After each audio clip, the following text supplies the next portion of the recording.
Meteorites. Alien invaders that race through our atmosphere and crash to Earth without warning.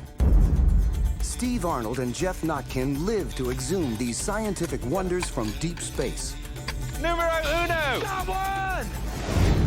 Yay! They are Fantastic. the Meteorite Men.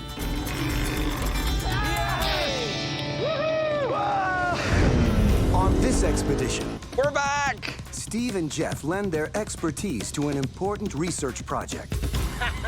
The goal, to document and preserve evidence from an ancient meteorite strike that punched a giant hole in the Canadian landscape. Yeah, baby! What on earth is going on here?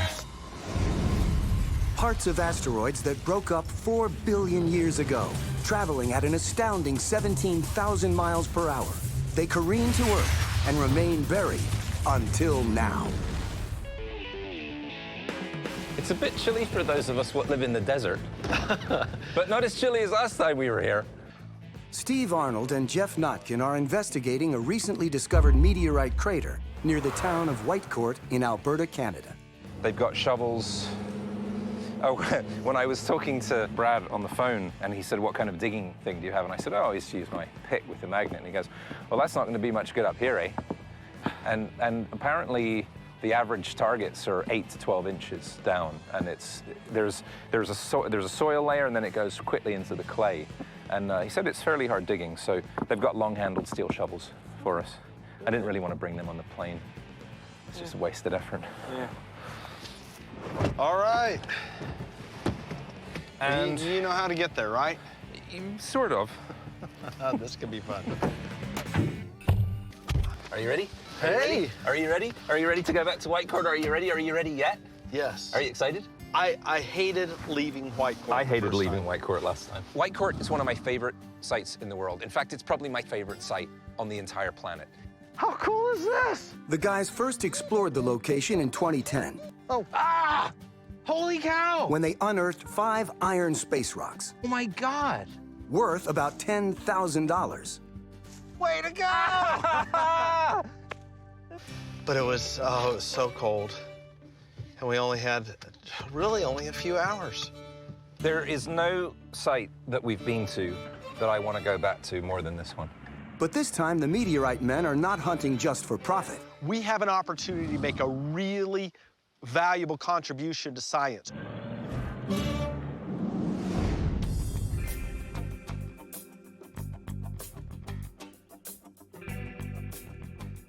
Not only do we have nice weather, not only are we going to have an actual hunting window for a reasonable length of time, but this time we have specific permission to hunt inside the protected zone. What do you think of that? Whoa, inside. Yes. Wow. By special arrangement with our good friend Dr. Chris Hurd, who awaits us upstairs with amazing new meteorite discoveries, which you must see. Okay. At the University of Alberta in Edmonton, Dr. Chris Hurd has requested the guys' help recovering evidence from the Whitecourt impact crater. Geoff and Steve have an incredible depth of knowledge of the best methods for looking for meteorites, the best tools to do it. And so for them to come and apply their expertise to this particular area is a real treat. Dr. Chris. Dr. Chris Hurd's team has been investigating the crater since it was first discovered in 2007. He's the expert when it comes to everything meteoritic and specifically on the Whitecourt Crater. On Earth, visible craters are extremely rare. One reason is that our atmosphere acts as a shield, causing the vast majority of space rocks to burn up before they hit Earth. And the meteorites that do survive the cosmic voyage often don't generate enough energy to produce a crater. It's only the rarest of the rare that survive the journey with enough momentum to puncture a hole in the landscape. And even those are temporary. Earth's harsh and ever-changing environment erodes the visible record of most crater features. So the Whitecourt Crater is a unique and scientifically important site, protected by law. Anyone found hunting inside the crater faces a $50,000 fine. But outside, It's open season. And because meteorites are thrilling and remarkable and it's exciting to find them and they're worth a lot of money, many people have been up here hunting. This is a major blow to Hurd's research. Rogue hunters are robbing him and the scientific community of critical data. Each fragment, no matter how small, is a key to understanding what happened when this meteorite smashed to Earth. In the process of the explosion to make the crater, the original body, which was something around 3 feet across, ripped itself apart into shrapnel and spread that over this large area. And there are hardly any examples of that worldwide. So we're trying to figure out how that process happened, both to make the crater and to produce this shrapnel field. An emerging theory in the field of crater research is that the largest of these impact events may have sparked the conditions needed for the evolution of life. About 4 billion years ago, a volley of meteorites scarred the surface of our planet, producing craters like those visible on our moon. Some of these meteorites may have had already made organic molecules that were splashing down into warm pools of liquid water, and that's what seeded life as we know it today. It's an intriguing theory. At the very least, meteorites brought more organic material to the Earth, even if perhaps they didn't bring the very first ones. Right, yeah, yeah.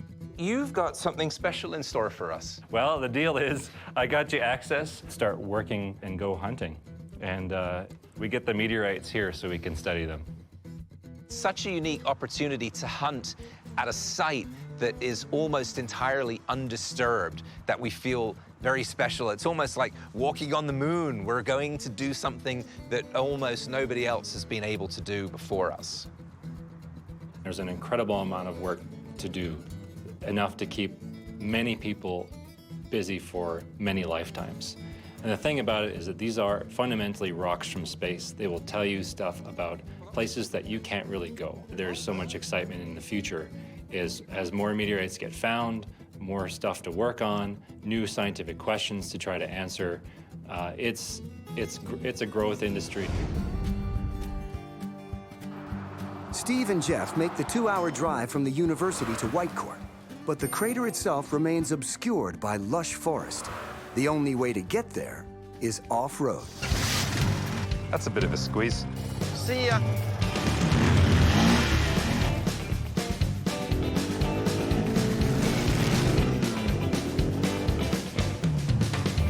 Whitecourt the Magnificent, with nice weather and everything. Wow, no kidding.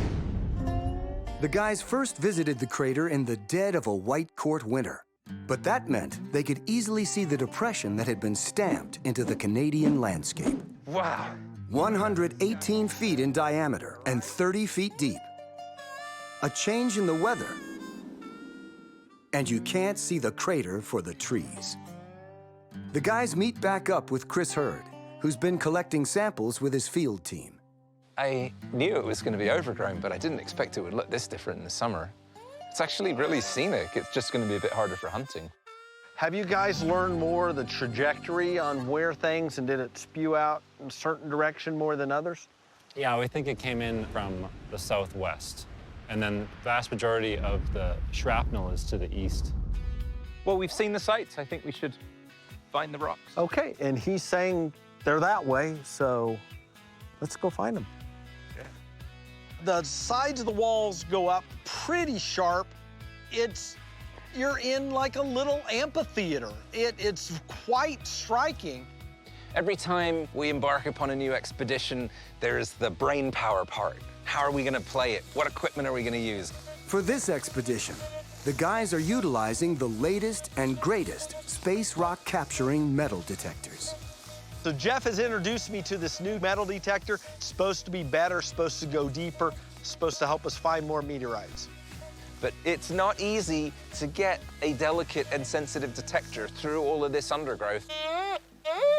Despite the thick brush, Steve zeroes in on his target. Yeah. 29.5 grams. Wow. Cool character on that one. The greatest value of finds inside the crater's protected zone is in data, not dollars. And so far, the guys are finding lots of samples around the crater rim. Chris asked us to follow some very specific steps when we find meteorites. Okay. Of course, he wants the GPS location of each one. He also wants to know the depth at which it was found, 5 inches. the soil type, and any other interesting details that we can record will help further the research project. That was in clay, and it was nose down. Bag them and tag them so that when it gets back in the laboratory, they can take this data and put it together and find some really good information on how this thing came in, how it exploded, how these pieces were distributed all around this crater. It's a lot of steps to go through, but this is why we're out here. It's tiny, but every meteorite is part of the picture, part of the story. There it is. Who's that one? Is that Dr. Chris? Are you grading papers down there? Come on down, guys. You need to install like an escalator here. How you doing? Good, we made it. Yeah. How are Glad you, you sir? could. Good. Good to see you again. Good to see you too. Nothing like having a meet and greet in a meteorite crater. Exactly. Come to the center of it all. So tell me, what exactly is it about working in a lab that's so appealing? He's smart. I don't know. This is where it's at. Yeah, this is where it's at. Hey, we brought you something. Oh, wow. Since you've been so gracious in educating us about meteorite science, we thought with your permission we might educate you a little bit about using detectors. Yeah, absolutely.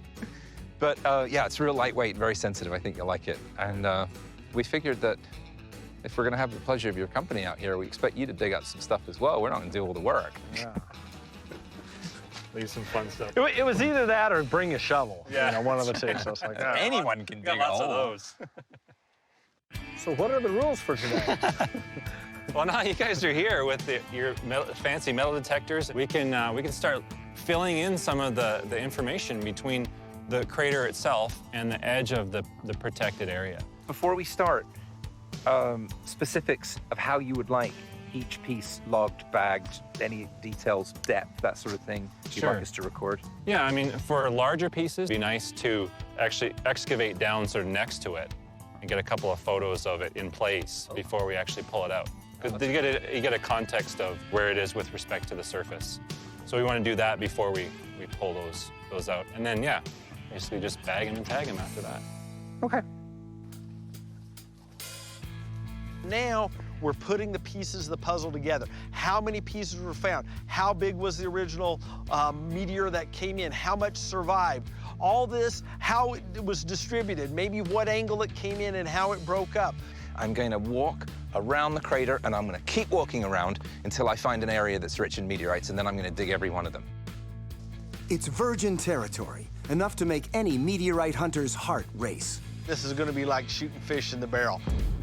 The Meteorite Men start their search just to the northeast of the impact site, within the protected zone. Our first day was quite a surprise and not a happy one. Where Steve and Geoff are having trouble cutting through Whitecourt's thick vegetation. Wow, this is tough. Oh, wow. Are we having fun yet? Perhaps this isn't going to be a slam dunk after all. Where are all the meteorites? The protected zone is a protected zone. There isn't supposed to have been any hunting that's gone on in there. So we were expecting that it would just be full of meteorites and we'd put our detectors down and get a signal right away, but somehow that didn't happen. The soil has terrestrial minerals that contain trace particles of different metals. Steve doesn't want these to set off his detector, so he's fine-tuned the detector to zero in on iron only. Getting a few little sounds that, according to the reading on here, they're not iron, so I'm just going over them. Steve's optimism is waning. He's starting to question his own strategy. On one hand, I'm drawn towards the clearings where it's easy. On the other hand, if somebody's been in here poaching, that's probably where they would have been too. So kind of leaning towards the little bit tougher areas to get to. Gotta keep pressing forward. Right now, we're 61 meters from the center of the crater. There should be stuff around here. This is insane.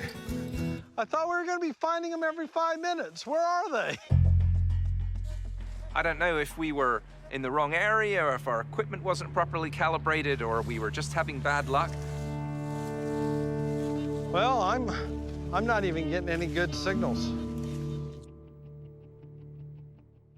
But any doubts about finding space treasure is soon dismissed when they meet Dr. Hurd's field team. Oh, it's the Canadian champion meteorite hunting team. Hi, comrades. Hi. Good to see you. How are you? They've set a new standard for meteorite research with their work up here at Whitecourt. I've found 550 meteorites out here. Just under 800. Over 600 meteorites. They're coming out to Whitecourt weekend after weekend and putting in hundreds, thousands of hours of their own time to collect these specimens. That's pretty much how it came out of the ground. And Oh, that's unbelievably fantastic. I love the symmetry of it, and it's got... Yeah. Well, maybe Really this was nice. on the outside of it. Yeah. Wonder if the edge rock would fly farther than the core part of the body. That'd be a good question to ask a meteoriticist or something. If we could just find one. That's the best thing I've seen all year. That is It- really amazing. It's the best thing you've seen? Yeah. Well, maybe can you set your detector it's- down and I'll show you maybe something even better? Okay. Well, for 2 minutes, it was the best thing I'd seen all year. Well, there's no doubt about it. That's a nice piece, and Jen really treasures that. But if you just step and look in the box here, You didn't bring one that's so big it has to live in the well, box. I think you guys should pick them up and have a look at them, okay? You ready? Some of their finds were meteor monsters. Oh, come on! Wow. This meteorite weighs in at 18 kilos, just under 40 pounds. I bow down and I worship you. On the collector's market, at $10 a gram, that's a $180,000 space rock. Oh my God, these are gorgeous rocks. And this is my baby. That one's just about 20 kilos. Wow. Look at that. Amazing rocks. The price tag on this space rock, $200,000. So, how deep do you think we found that? How far do you think that would drive in the ground? It might have only dropped 6 or 8 inches deep.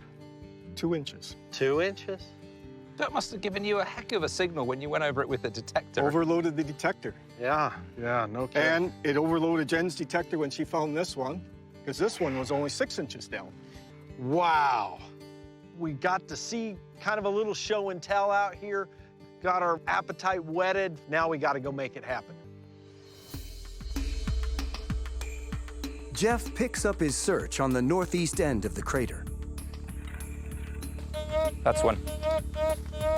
15 yards away, Steve is on the lookout. Whoa. The Meteorite Men each have a target in their crosshairs. I bet you $50 that's a meteorite. This is weird. What on earth is going on here? Well, where'd it go?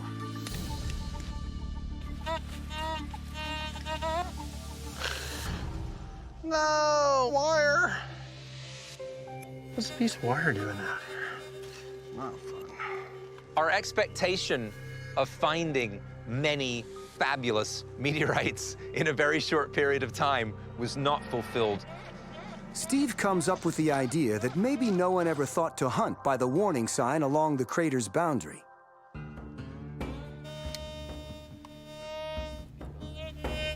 A meteor wrong.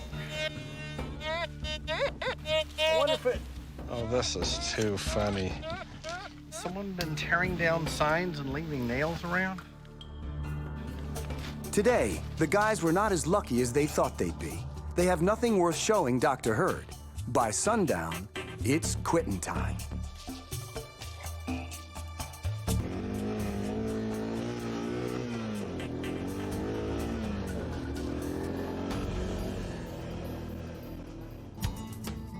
Just after dawn the next morning, Steve picks up right where he left off, on the northeast end of the crater.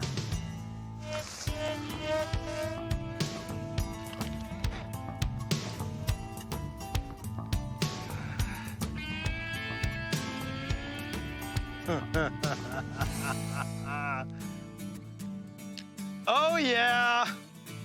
This is too funny. This is too funny. Every person that's walked off of that road to look into this, whether they went in the crater or not, walked over this meteorite right here. Oh, I'm liking this one. What have we got here? The deeper I dig, the more interesting it becomes. Is that... Holy cow. Oh, yeah. That's more like it. Every find Geoff and Steve make is a significant contribution to the research project. Dr. Chris Hurd has set out to accurately measure the impact crater, and he hopes to do it before poachers trespass and steal any more protected meteorites. And this illustrates exactly why I'm here. This is a dig hole from someone who was here poaching meteorites. I know it's a poacher because the hole hasn't been filled in. Anyone who's ever been here working with the university have been required to fill in their holes.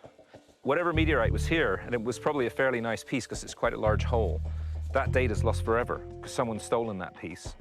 And it'll continue to happen, despite the sign up there that says $50,000 fine. Our mission is to find as many pieces as we can to aid in Chris's research before they're stolen out of the reserve. Each find is a vital piece in Hurd's puzzle, not only mapping the crater, but posing one of the biggest questions of all. Where did we come from? Could it be possible that the building blocks for life hitched a ride to Earth on a meteorite? For life to begin, the conditions must be just right. You remember the story about Goldilocks and the three bears? She tasted the porridge that was too hot, and the porridge that was too cold, and then the porridge that was just right. Well, the Earth is in what's called the Goldilocks zone, just right.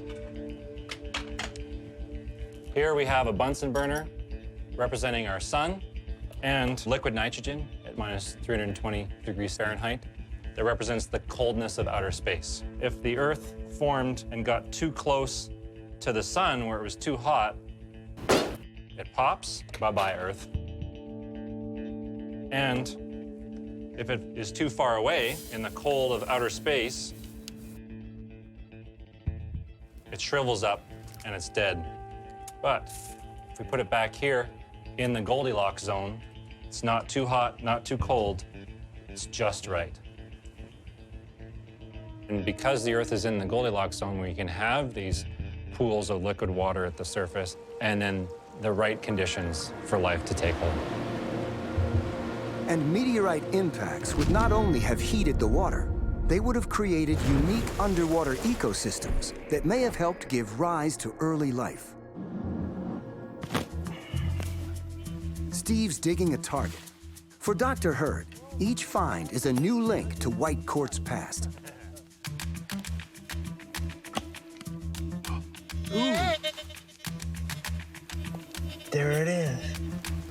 Yeah, that's awesome. The depth helps scientists estimate the meteoroid's speed just before impact. Let's pull it out. All right.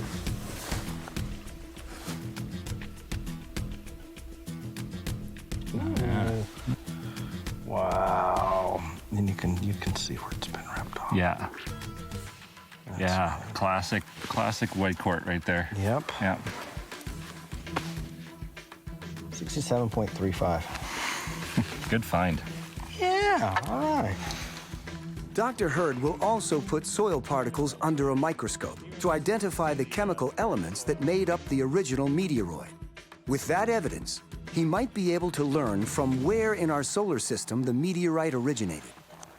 We find this buried soil, and we found charcoal in it, and that's how we got the age on it. Okay. The key to knowing exactly when a space rock punched a hole in the Canadian forest is another destructive event: a fire. Fragments of the meteorite have been found above a layer of soil, holding evidence of fire. Carbon dating this material puts the crater at a relatively young 1,100 years old. But we don't know whether the charcoal is actually from the impact event or from a forest fire that just happened before. Yeah, you started to get into it now. This black stuff, that's charcoal that was there before, possibly started by the impact, but we're not really sure that it had enough energy to do that.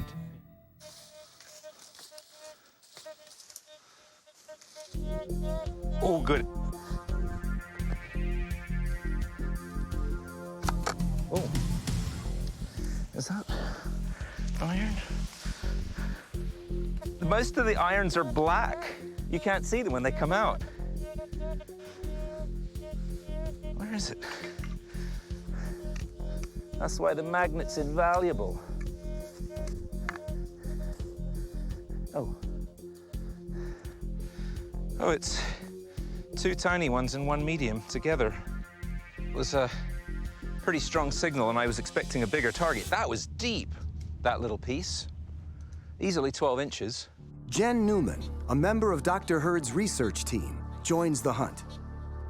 There's a lot more ground to uncover in the protected zone, and 3 detectors are better than 1. Vegetation is pretty thick, mind you. Boy, it's hard to get a good swing. Hey!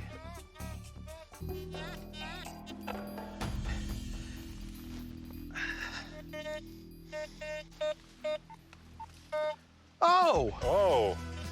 Oh, yeah! Jeez! There you go. Wow! That's awesome. I'm not a total loser.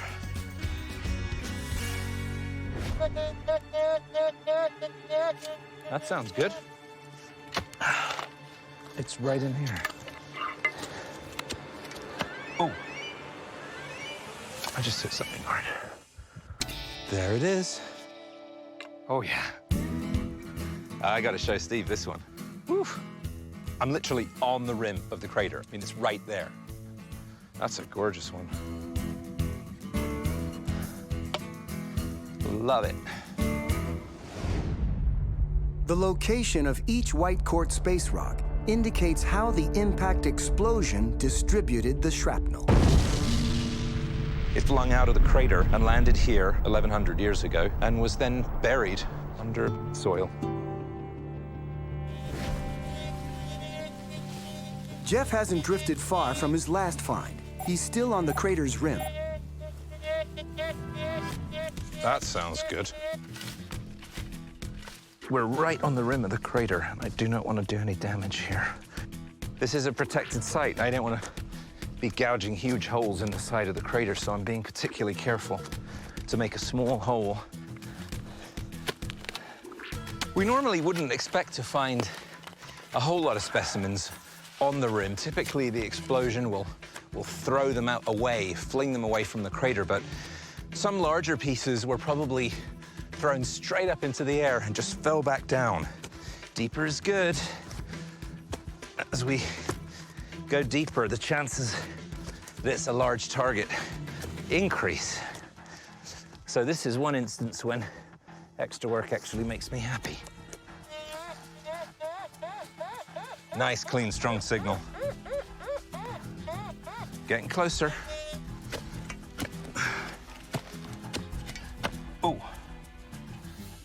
I just hit something hard. I can't budge it. If I can't move it, that's a good sign. Oh. Holy cow. That is a meteorite. Wow. A large piece like this, we wouldn't expect it to have been thrown into the rim. It may have been thrown way up into the air and just fallen back here. Magnet test. Look at that monster.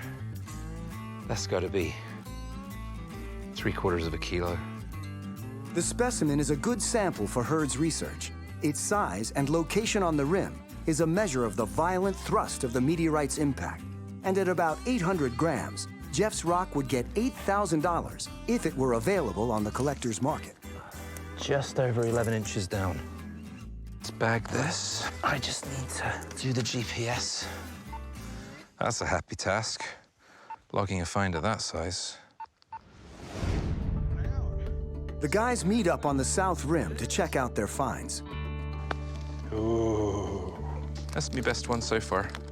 Geoff and Steve have made several significant finds for Heard's research inside the protected zone.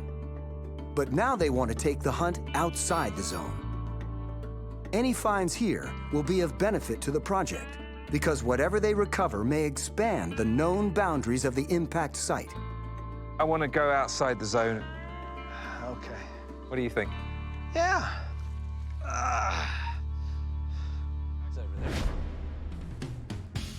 Steve and Geoff are joined by members of the research team. Researcher Brad Newman leads them beyond the protected zone to an unmapped area. Nobody knows this area like you two, so please lead on. Out here, where we're gonna search, is way far away from the crater, outside the protected zone. Geoff steps off into the thick forest, while Steve and Brad sift through an overgrown meadow. Wow. Ooh, you gonna dig that one, are you? Yeah, this is pretty tough terrain. Nope, not in there. Ooh, It's in here somewhere. there it is. Oh my goodness. Piece of wire. A meteor wrong. I've been getting spoiled. Let's get more. This sounds better. Wow. Oh. Oh, it's out. Well, that's no good. Wire. It's bad enough when it's a little piece. Then they start bundling themselves up. Yeah. Really being tricky. We must be getting close. Yep. They're throwing these decoys out at us. Woo! I got a target over here that sounds really good.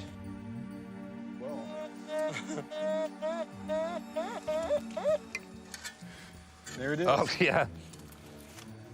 More wire. This is...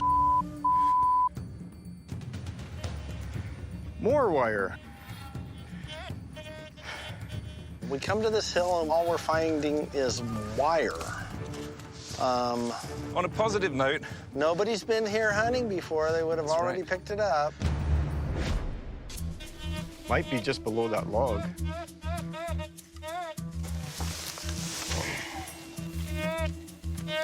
Hey, can you bring your detector over? That's probably not a good thing. There it is. I see it right there. Right there, sticking in. Oh, there, right there, yeah. Yeah. So check it out. We had a target. It was under the tree. We moved the tree. The target disappeared. There's a screw screwed into the tree. well, this looks like an old post. That's not just a normal tree trunk, I is don't it? think so. Well, this was homesteaded back in the early 1900s. Sure, they had cattle, so they put up fence lines and... Okay. Well, that would explain all the wire. There might have been a fence Yeah. around here. Maybe so. Their metal detectors don't differentiate between signals of pioneered junk and valuable space iron. Right there.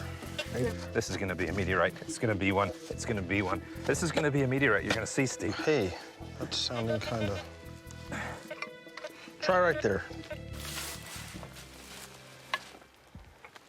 A meteorite, ladies and gentlemen. Yay! Congratulations.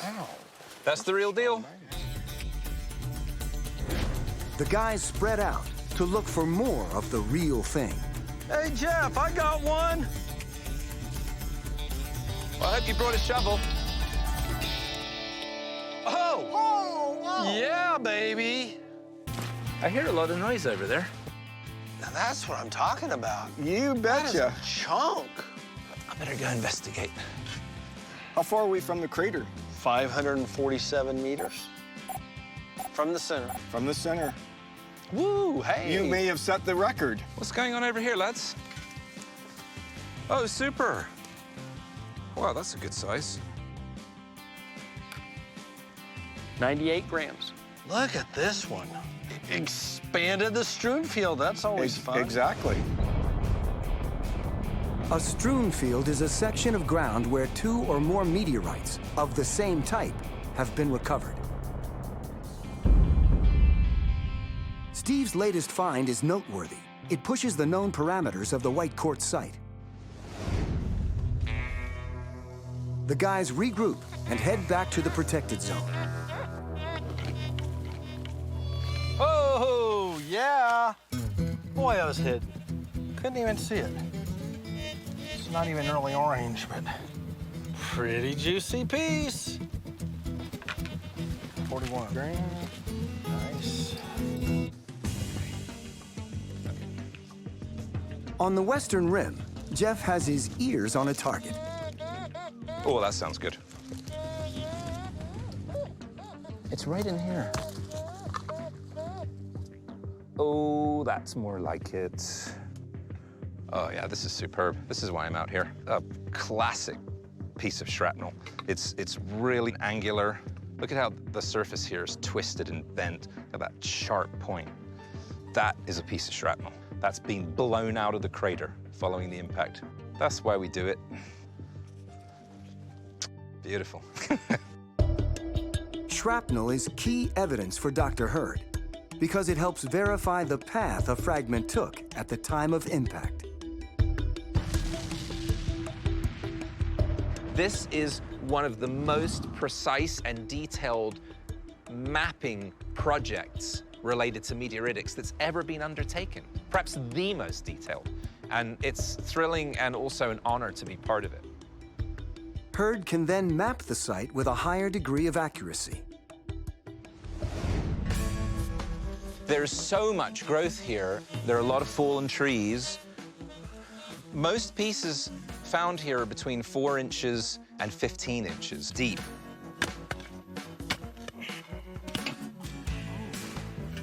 There's a big stain of rust. Rust, the telltale sign of an iron meteorite. This rust. Oh my goodness! Whoa! Look at that. Woo! This is what it's all about right here. Wow, it's hiding way underneath that root. Hey, Geoff! I found a real nice one. 191 grams. That's a disgrace. I have to go find a better one than that. Some serious bling. Serious bling.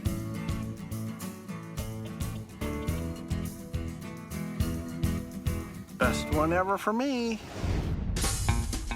Steve may be adding data to a critical project, but he's had less success keeping his gear organized, despite Geoff's best efforts.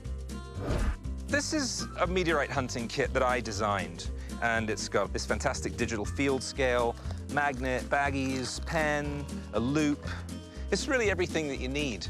And I was so pleased with it that I made one for Steve, and I gave it to him as a present. And then today he said, well, could I borrow some baggies? And I said, you must be kidding. I just gave you this lovely kit that's got all these baggies in it. And he said, oh, yeah, I lost the kit.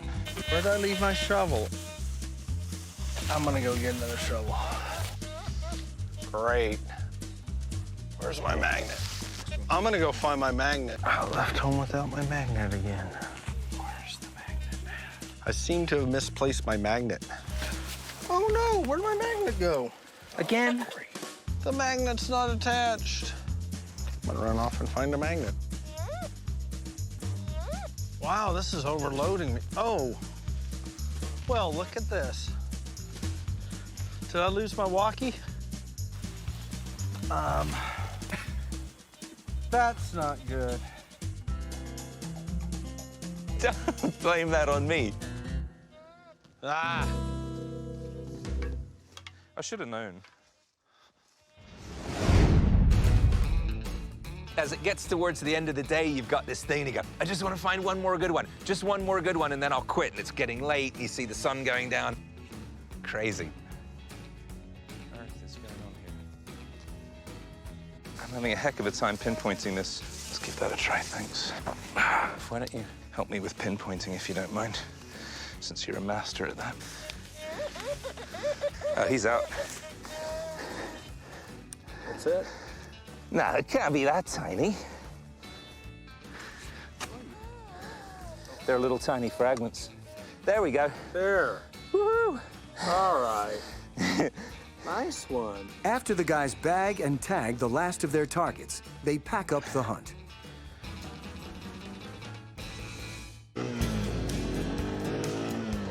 The last stop on this expedition is back at the university. Look at our bounty, see what we brought in.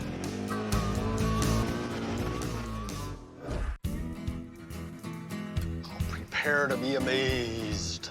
After all the effort Steve and Geoff put into collecting specimens for Dr. Chris Hurd's research project, they're eager to learn what the inside of a Whitecourt meteorite might reveal. We had it cut, and we've taken several slices off of it, including this one here. So this is the slice that came off of it. Hurd shows the guys another sample after it's been polished. So this surface is mirror smooth. The meteorite's hidden structure is enhanced through etching. I've mixed up 10% nitric acid, the rest ethanol, and we'll just brush it on the surface here. The process reveals the crystalline design that only forms in outer space, called the Widmanstätten pattern. The Widmanstätten pattern forms as the result of separating high nickel and low nickel metal from each other. I imagine that you have already seen some etched specimens. What is the bandwidth of Whitecourt? The bandwidth's about 1 millimeter on average, so it's right in the medium octahedrite range. And what the acid does is that it attacks the high nickel and low nickel metal differently to allow you to bring out that pattern. So it starts off as a very smooth, polished, mirror-like surface and ends up much more dull, but with the pattern revealed.